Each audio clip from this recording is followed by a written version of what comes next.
Hello, everyone. Thank you for coming today. We are from the Munich Digital Marketing Institute, and we're also building out a bigger community called Rethink.Community.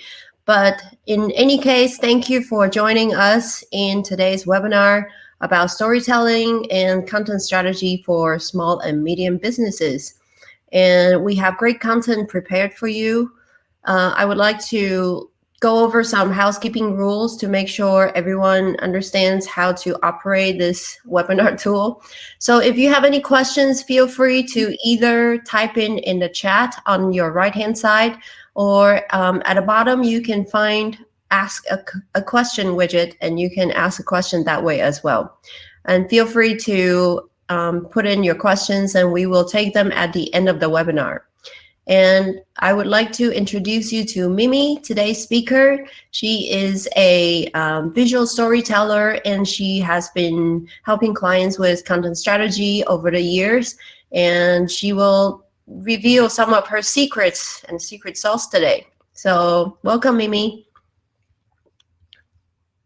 Thank you, Charlotte. I shall share in a little bit my deck. I wanted to say in the beginning that today is not necessarily a beginner's talk, but I will try and sustain from any jargon with the kind request that if I do use words that you don't understand, please use that ask a question bar to warn me if you don't understand it, because I really would like everyone to be able to tag along today. That's it. I will share my screen and go into the talk. Great. I'm still here, so I can help you. Thank you so much, Charlotte. Okay, I see your screen. So I will minimize you. Thank you. There you go. Indeed, thank you for joining our talk, Storytelling and Content Strategy for Small and Medium Business 2020. Don't go viral. That's my subtitle, and I did not put that in as sort of a pun towards our current situation. I really do believe that going viral is not the most effective way to go about content marketing. And I really want to give you some efficient and effective tools so we can circle back to this question at the end of the talk, why I believe, and hopefully you at this point also believe, that that's not the most efficient way. So who am I to tell you all this, these efficient methods today? I am Mimi Soeteman, and I call myself the Preditora, which is a wink towards my role as producer, director, editor, and camera, or at least what I was in the past, because once upon a time I did a film school and worked in broadcast for several years as series producer, director, until the day that I landed in San Francisco. And this entrepreneurial hub was a great school for online video. I rolled into it due to demand and learned there to have this open-minded approach towards online marketing. How do you find the people that might be interested in your products and services? Where are they? How do you tell them your story, and what are the tools you can use to do so? Fast forward to today, I work with bigger startups here, like I have for Philetics and Sports App and Gormondo in food, and now more and more for tech companies, which is a really nice challenge, because that is translating sometimes really dry and complicated stuff into engaging stories. You can find examples of my work on my website, preditora.com. That website circles around this concept you see here at the top. If your story hasn't been seen, was it ever told? And that is because this is a thing I see my clients struggle with. One part is, how do I tell engaging stories? But a second equally part of the problem clients have is, how do I then get noticed in this big, busy web? Because audiences are saturated, attention spans are decreasing, these algorithms are changing all the time. So how do I adapt my content to that? Advertising costs are increasing, and small and medium business just can't compete or outbid the bigger ones. And now, on top of all that, Corona. So in terms of solutions, I can't solve Corona, but I do find that Corona has been driving a lot of people to the internet to look for solutions for their needs, for services and products. And so there's opportunities there, but all the more reason to go and discover storytelling strategies, because it's busy there on the net.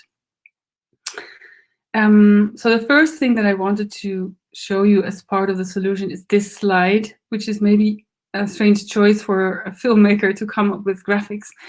But I wanted to show it to you because I find it almost heartwarming. This is a research done by the British Institute of Practitioners in Advertising, together with, I believe, Google and some other giants. And it shows 2 lines and comparing the effect or the successfulness of sales activations versus brand building. And I find it encouraging because it shows that the yellow line, which is all the efforts companies are doing in terms of sales, so things like email marketing, these are effective on the short term. They drive a lot of profit, but oftentimes they fall back to the same level. So you're not, excuse me, I'm taking a sip of water. You're not growing your client base. Whereas compared to the orange line, brand building, you don't see profits on the short term, but over the long run, you grow your client base. And I find that so encouraging to see that you don't have to outbid those big giants that can offer all these discounts. You can build your branding, and brand building in the end is nothing more than storytelling. So let's dive into that storytelling concept from the brand perspective. First of all, we all know storytelling as narration techniques. I mean, it's been around since the dawn of speech. Storytelling works. When you tell each other stories, you visualize it in your head, and that these visualizations, there are little anchors in your brain, and therefore stories are so memorable. And therefore nowadays, even still photos and videos are very memorable pieces of content. Now, the brand perspective, brand marketing banks on that, but also banks on this idea that we now know that buying decisions are really emotional decisions. We know that because those parts of the brain flare up, those parts that deal with emotional issues. So marketeers often like to say that brands make cars drive faster and beer taste faster, even though it's engineers doing that, of course. But this is true. We do engage with brands in a very emotional way. And I think this is very much well summarized in Simon Sinek's famous TED Talk, where he explains brand marketeers start with the why. That's why you see Steve Jobs here, because he uses Apple as example. Apple has a really good storytelling strategy. They start with the why. They don't start selling you this idea that they make computers which are easy to use and very well designed. They start with the idea of explaining to you, showing you that they believe that people can change the world that by thinking different, and the way they do it is by making technology that enables people to do so, and that so happens to be computers. Want to buy one? That's the power of storytelling. But I want to offer another perspective, which is something that I learned from this commercial agency called Goodby and Silverstein. They coined the term mass intimacy.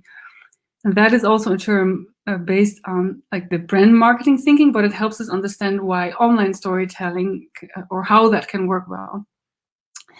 Mass intimacy is a coin they turn. They explained well in their masterclass right now available online, according to how Nike once upon a time approached them with the idea to engage skateboarders, and that's the screenshots you see here.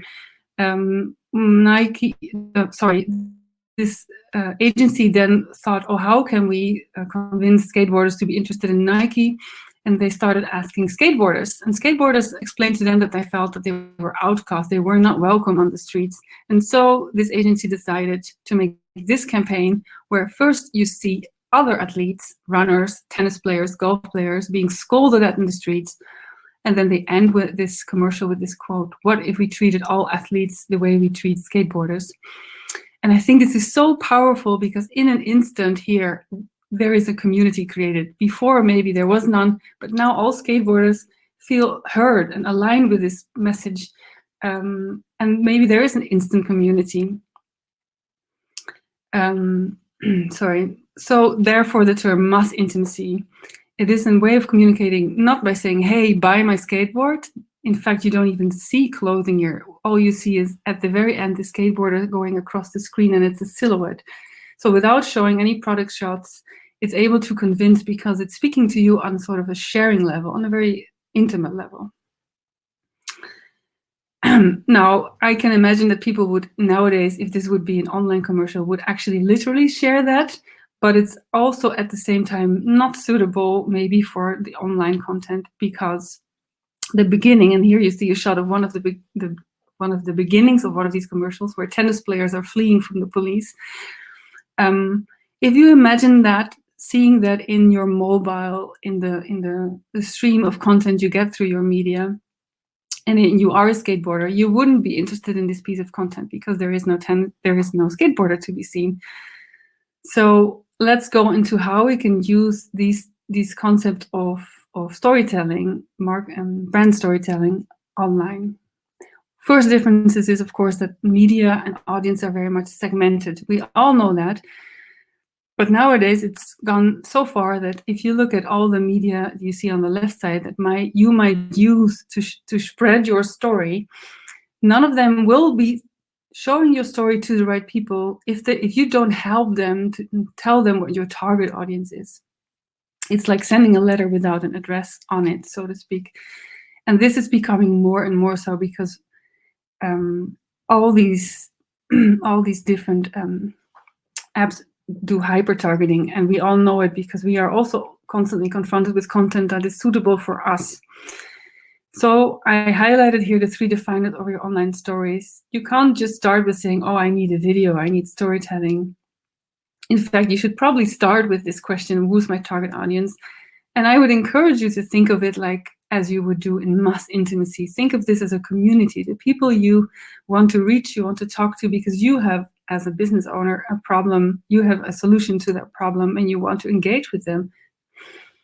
So start with that idea, who is your community? Then you look into where are they hanging out, in what platforms, so that you can learn about the medium where you can reach them. And that will help you to decide what type of content you can make to shape your story. Because difference number 2, the type of content you make can be so much. I mean, storytelling is really across the board. The examples here I use are old school examples and still happening of Apple, where you see the shop has that same sleek design wrapped around their core message, their why. They're making slick, smooth, easy to use technology, and this is what you see in their design. Also, you see that in their later iPod commercials, but still they're very different looking campaigns. It doesn't mean your campaigns have to look the same, or your logo and your media outlets, but all across your sales funnels and customer journeys, the story content you make should have that same core why message, or I would encourage you to do so, because that's how you engage with your audience the most effective. Difference number 3 is the storyline. So if you have decided on what type of content you want to make, and you know where your audience is, the kind of storyline you make is a little bit different. Classic storytelling, I took this screenshot at an event from Accenture, and thank you for Accenture for this, because I love how they compare on the left side the classical storyline with a new approach on the right side. And most of all, I love the dotted line saying interesse, because classic storytelling, as we know it from movies, and still today, we have more time and more patience with it. But when we go through our mobile feeds, and 60% of current content online is consumed through our mobile feeds, we don't have this attention. And so you should build your attention span, your storyline a little bit different. I decided to make my own little storyline for you guys here, according to the AIDA model, which is by marketers known model as guideline. But I have made this little graph here, so that's not, we should not connect it to AIDA, but I thought it would help you guys to think about how can you build your own storyline. And as you can see, I have very little time for the first part on the left, getting people's attention.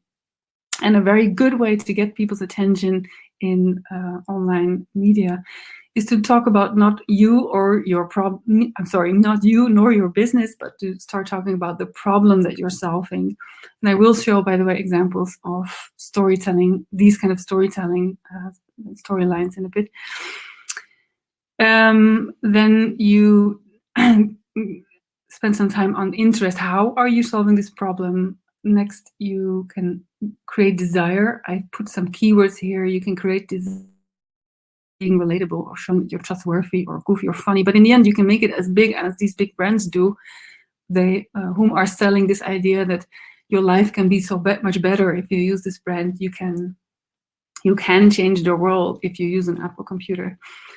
And lastly, action, a clear call to action, or at least a value proposition. You don't have to, of course, but the data shows that if you give people a little hint of what they can do next, people are much more likely to do so.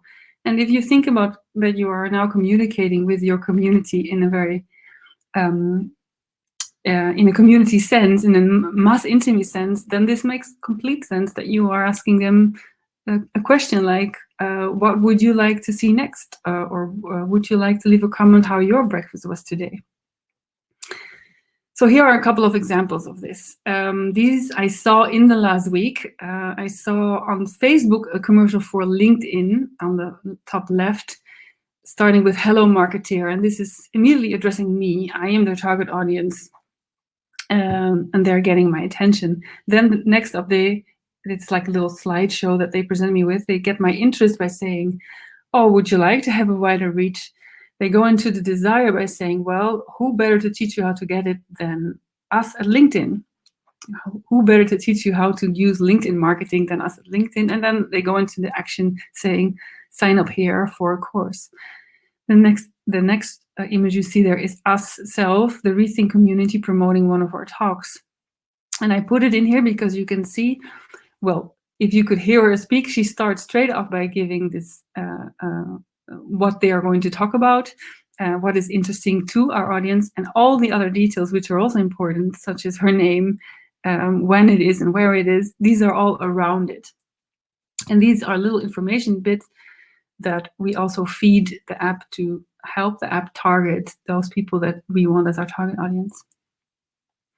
And below, I have made a couple of screenshots of a commercial I saw this week by Alpro Soya. You can think the top examples are more dry examples, or whereas the bottom one is more emotional.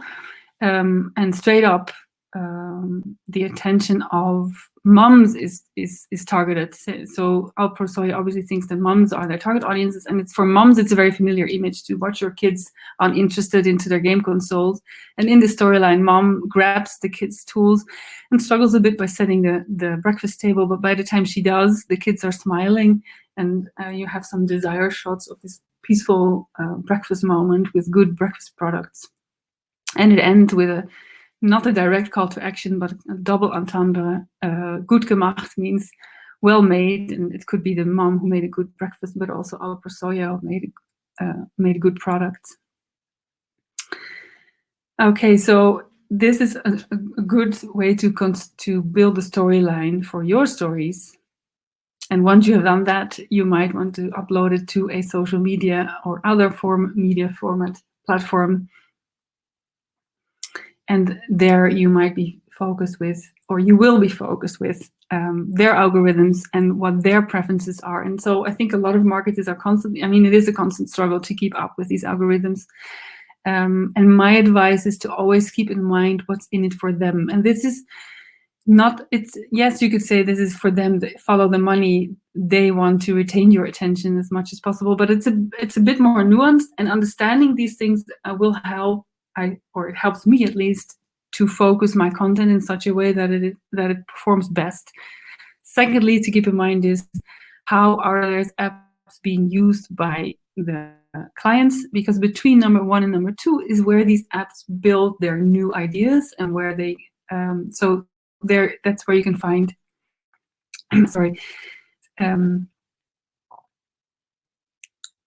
so between these two, is where apps build their new ideas and have their own evolution in developing in their company journey themselves. And so a good way to keep track of, even though you don't know what the algorithm is doing behind the scenes, you can see all the new features they're building, and this helps you because their new features will always be promoted. I will just go through this idea of understanding what the social media platform is after with YouTube. So YouTube, indeed, like most social media and other platforms, of course, they want to retain your attention as long as possible, so they can present you with commercials. And for YouTube, the way of doing this is by hoping that you will binge watch their content. And on the other hand, the users are using it as search engine and as recreation platform. So how does this knowledge help you to increase the performance of your content? Well, it turns out that a very important metric is retention rate, which is nothing more and nothing less than how much or the duration of people are watching your video. Are they watching it 20% or 80% or all the way to the end? And that is some marketers say the most important metric of YouTube, because if people watch it to the end, then at that point YouTube can present you with a next video and a next video, and you would be binge watching. Knowing that knowledge provides you with a couple of hack ideas. For example, you can make little series or cut your content in smaller bits and provide them with little cliffhangers so that people will click to your next piece of content. And the same knowledge will tell you that if the app, YouTube in this case, wants you to binge watch, then they will want to present that next piece of knowledge to someone who's actually interested. If there is a video about ice cream, they want the next person they present it to be interested in ice cream. So not all that is to say, feed YouTube what your content is about. And in YouTube's case, it's very clear, as every time you upload a video, you can fill in all those details up to what language is it, what region is it for, and what is the genre, and most importantly, the keywords. Fill in the keywords. For the sake of time, I will now skip Instagram, but we can look back to it, or you can reach out later to me. I just wanted to show you this as a main thought. Keep in mind what is the target for the app, and it will help you to better the performance of your content that you're uploading there. So in a quick summary, now that you know a little bit how brand storytelling works and how that is different in the digital world, how it's wise to think of your content production in this 3-unit, and that helps you to decide what kind of content type you want to make, which fits your target audience. And you have some tools to build interesting storylines, and you know a little bit about how to approach the algorithms of all these different platforms. I would like to go into some trends that I see and that may help you, or with some hands-on examples and hands-on tips, which I think can be quite useful. Let me take a sip. Trend number 1 is ephemeral content. That is to say, not what was always the golden standard, make evergreen content that is useful now and in the future.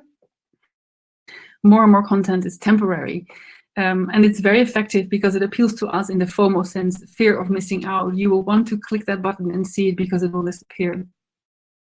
Now, where do we see that? We see that, of course, Instagram stories and other stories as feature, and Snapchat and messaging, TikTok. And I would say the scroll feature in general. If you scroll through your phone, the content then is gone. But what is an effect of that? Well, because it's so much in the here and now, it becomes somewhat more informal and spontaneous and fun to engage with, and therefore there's a little bit less pressure to interact, because even more so because it's sometimes sneaky or naughty or private. All in all, it's encouraging to create and interact, and I would also encourage businesses to do so. And one hands-on tip to do that is Instagram stories. For those who do not know what stories are, they are currently in WhatsApp and Facebook and in Instagram, and coming up also in YouTube. Ways to get out on top in a literal sense, because as you can see, all those little rounds, these are just users making a little story, and I will show examples. And as soon as they make a little story, they get they end up on top with a colorful line around their portrait. And people actually engage with that. People click these things, maybe because of FOMO, fear of missing out. So I would say mind the stories feature. Even Mark Zuckerberg says that it has really changed how people interact with Instagram. The right bottom graph shows you that already a year ago, Instagram had over 500 million users every day. And now you see that it's also on Facebook and WhatsApp and in beta and YouTube. I would really start trying it out because it's there and people are oftentimes going into that feature of these apps first. And the tip today is that Why do I say encourage you to go onto Instagram? That's because still nowadays, when people pay for ad space on Instagram, oftentimes companies do that to appear in the feeds and not so much in the stories. And that means that if you now pay Instagram to be featured in their stories, it's relatively affordable. Okay, trend number 2 is personal. This is back to this mass intimacy that I was talking about in the beginning. I really think it's a great concept to communicate, to not think of, because to me target audience is sort of a term that is so overused. I would say think more in these terms of human, tribe, niche community sharing. Sorry. And a concrete example is tip number 2, partner up. The keyword is humanizing. Marketers use this term engagement through humanizing. So let me go back. If I say get personal, it doesn't necessarily has to be you as business owner, but you can do it by giving your products a face. And an example on the right is a brand cooperation production between Gourmando and a knife brand. The Gourmando chef cook did a little cowboy video, explainer video with the knife brand. And as an effect, they not only said online and in the social media feed, hey, we like to cook with these knives, and the knife brand says, hey, we like to cook with their products. It's also a very good way to just exchange social media following and in that way gain reach. And on the left side is an example that I really find a lovely way of using influencers. And I will go into what nano influencers are in a little bit, but the example here I want to explain, you see is an image of a bookstore, and the influencer they paid was a bookworm with a couple of 100 followers or a couple thousand, and the only thing the bookworm did is tag that little pamphlet in the book and talk about how they look forward to this product. I think this is a lovely way of using influencers, and it's called nano influencers. Nano influencers are influencers with relatively few followers. So as you can see in this little graph, I put a cross to those on the right side because those are the people that have incredible amounts of followers and they're almost famous. And at the moment, people feel a little bit like this is not very ingenuous. It's a bit ingenuous. It's not so trustworthy. Whereas if you work with nano influencers, this can have a very trustworthy effect. And on top of that, nano influencers, as you can see in the graph, they have a better engagement rate. So their content is viewed more in social media feeds.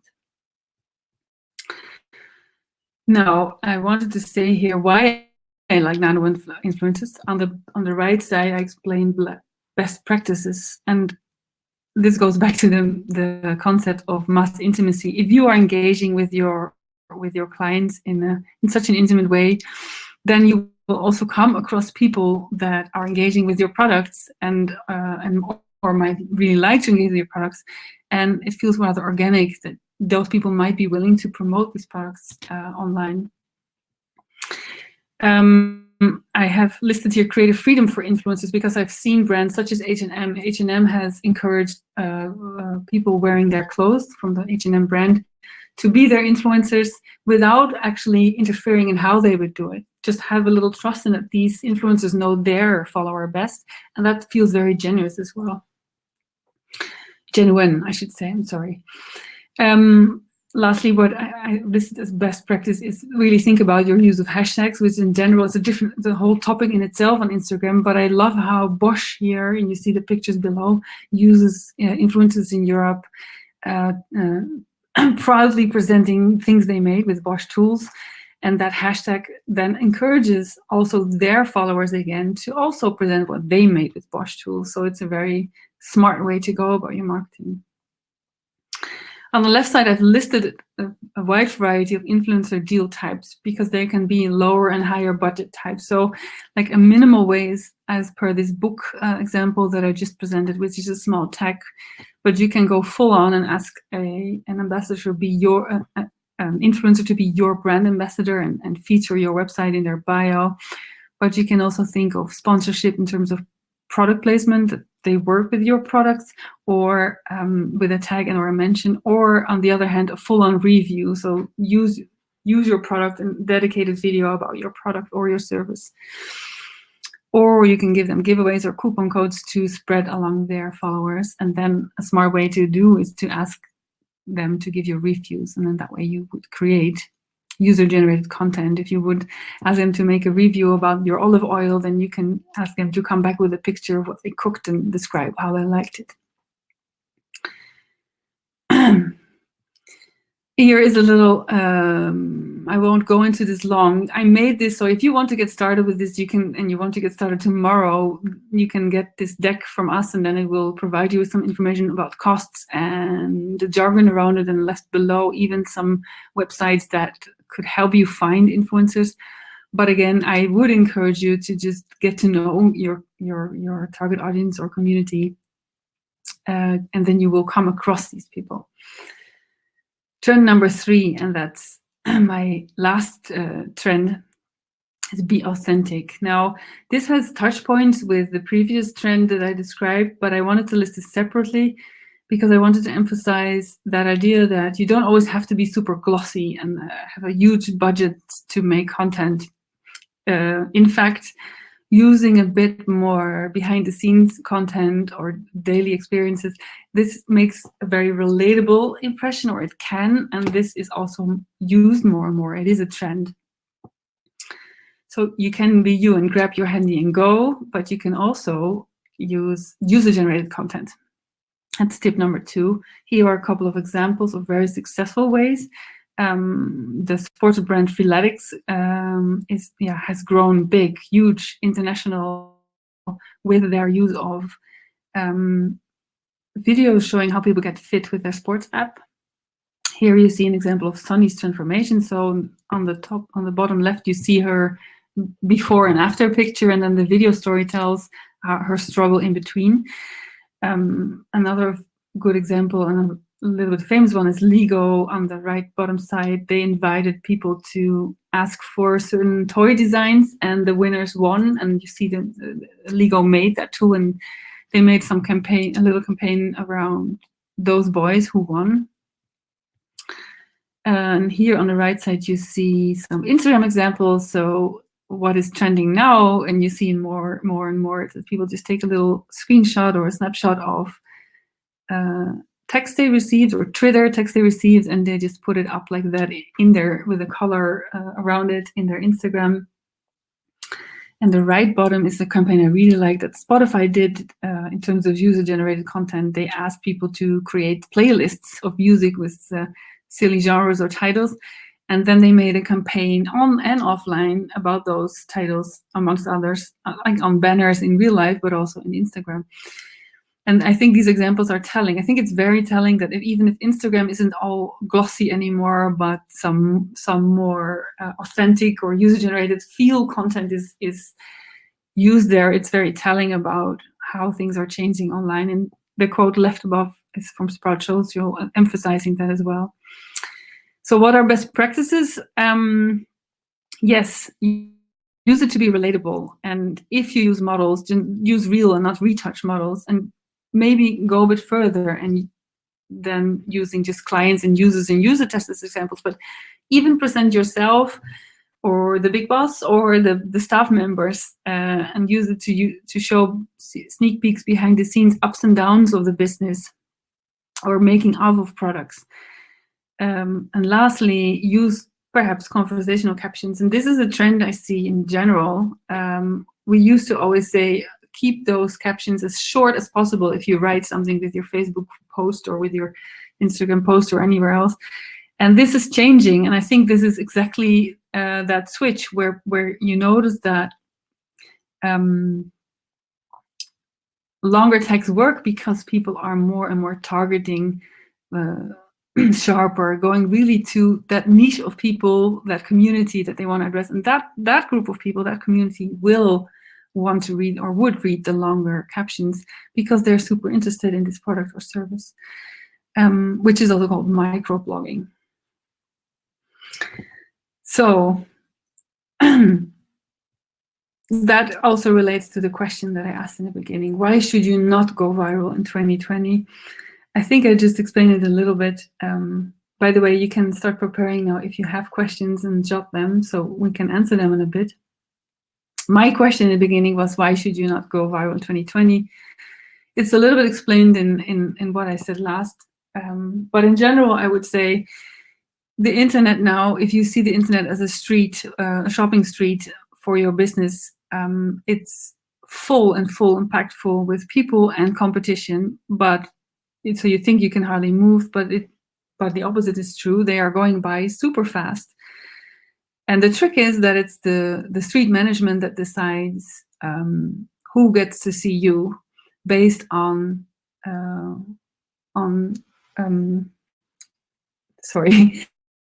who gets to see you based on interests. So if you don't tell the street management very clearly who you're targeting, no one will see it.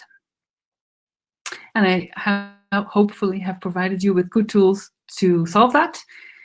If so or not, please ask your questions. Okay, great. Thank you so much for the presentation. I will bring us both back online. Back online. Circle video. Circle video. Okay, great. Hey, so we're back. Okay, I see some questions popping in. So the first one is from Anissa. She wants to know, what are the top 3 watch out for working and engaging with nano influencers? The top 3 watch out? I guess, what are the things that people should know before approaching or working with nano influencers? Okay. I would say one thing is, but I have in the slide some examples about budget and about different kind of deals you can make.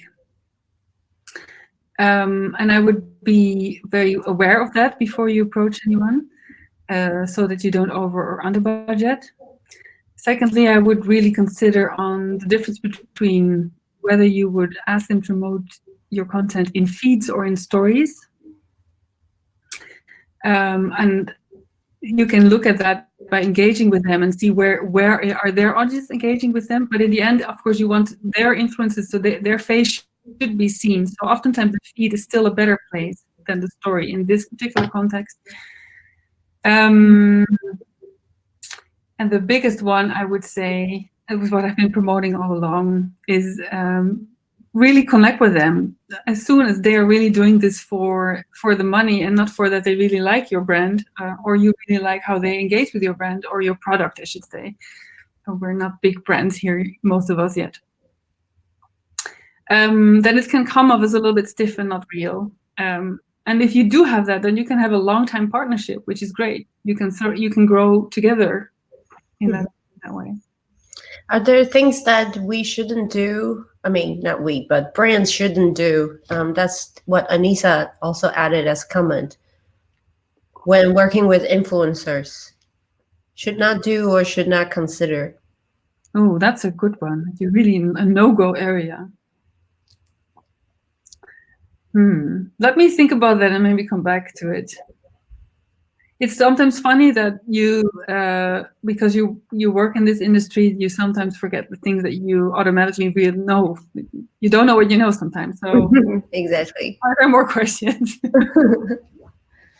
So she has another question that says, would you advise a KMU? I'm not sure what that means. A KMU to rather focus on one platform as a start and satellite others from there?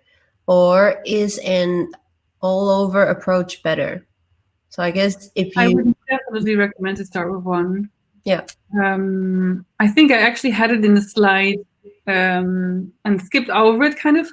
But the slide I told it is where I summarize my first part. And in essence, what I hope people are more aware of after hearing this talk, that there's so much effort per platform, not just in knowing how to deal with their algorithms, but really skewing your content to that platform. And then we haven't even, so that already so much effort that you can't really scale that automatically to all of them. It really is a per platform approach.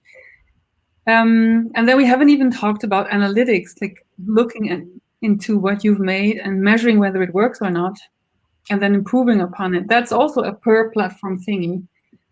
So I think, especially when you're small and you're starting, it's just, I would really encourage you to start with one and get good at it, because it works different in another one. Yeah, that's my advice. And another one from Elizabeth. How do you negotiate and put a value on the worth of an influencer? Oh, people are really interested in influencers. So how do you negotiate? How do you know what an influencer is worth? All right, since this is the second question, I will go to the, I think people can still see the deck, no? Yeah, just small. Let me back out so you can video. Let me go back to the slide where I have this.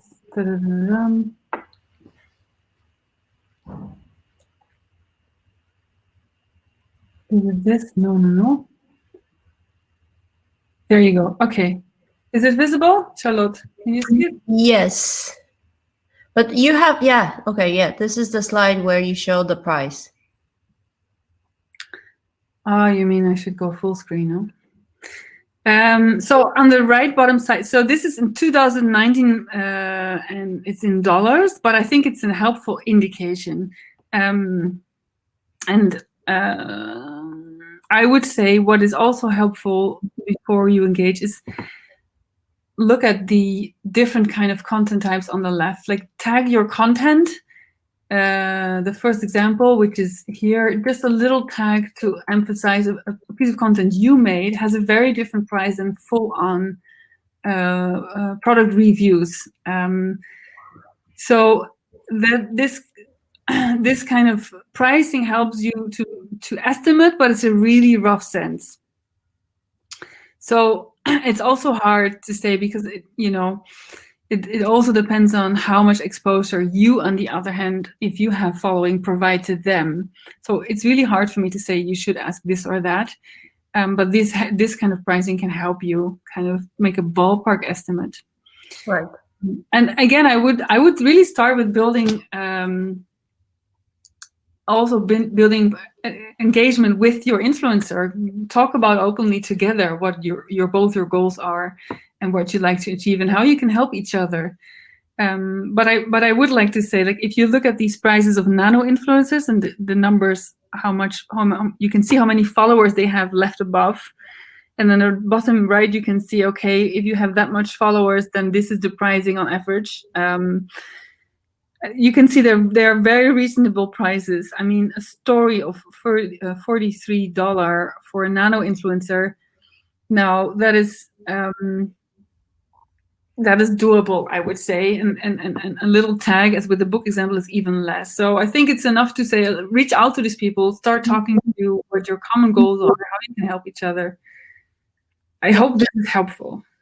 That's good. Okay, so I will bring us back on. Okay. I think that's all the questions in the ask a question widget. I have one, since I'm making YouTube videos myself. What is a good retention rate that I should aim for? So people say like 80, that's when it starts. But of course, the very best is when people... 80%, okay. I have work to do. Okay. Okay. So... but more so... I think, yeah, we'll go back. So YouTube shows you the little graph of how you're performing. And in my deck, you see a couple of graphs, and the shape of the graph can help you make your content better perform, because it literally shows you where people sometimes rewind and watch something again, or people drop off, or skip forward. So all these things can help you improve your content. That's great. And you mentioned in your presentation that people should go straight to the point. I remember you telling me that before too. Like, especially on LinkedIn, what are the mistakes that you have seen? So Meaning, or not going straight into the point. What do they say before? Right. Okay. So in LinkedIn, it's LinkedIn content is very much so HR driven or B2B driven, and there's a lot of talk, and people tend to often start already with those details. Hey, my name is da and I work for that. But if you look, you can imagine yourself going through your phone. You're gone already. So you immediately want to be addressed with: is there anything that is this person going to solve my problem? And if you see that, maybe you stop. So that's a good trick, good hack. And on top of that, have captions or some other form of text, because we all know when you watch content in your mobile feed, the audio is oftentimes off. Definitely. So, yeah. Cool. Okay. Any more questions from people? We can still take a few, so we have time. But I don't see new questions anymore. But did you put your email address on the slides? Do people know how to reach you? I did on the last slide again. I will show it now. Okay, Editora.com. Yes, so that's Mimi's website, Preditora.com. Feel free to reach out to her if you have any questions, and if you're following us, thank you. And I know a lot of people are taking time from their beer garden time. So thank you very much for being with us today. And I hope you all enjoy a long weekend for some people, maybe. How will we get the slides? Yeah, so we will send out the slides from this tool. So you will get an email from Crowdcast from us. All right. Thank you so much. Go to your beers. Yeah, see you next time. Ciao. Ciao.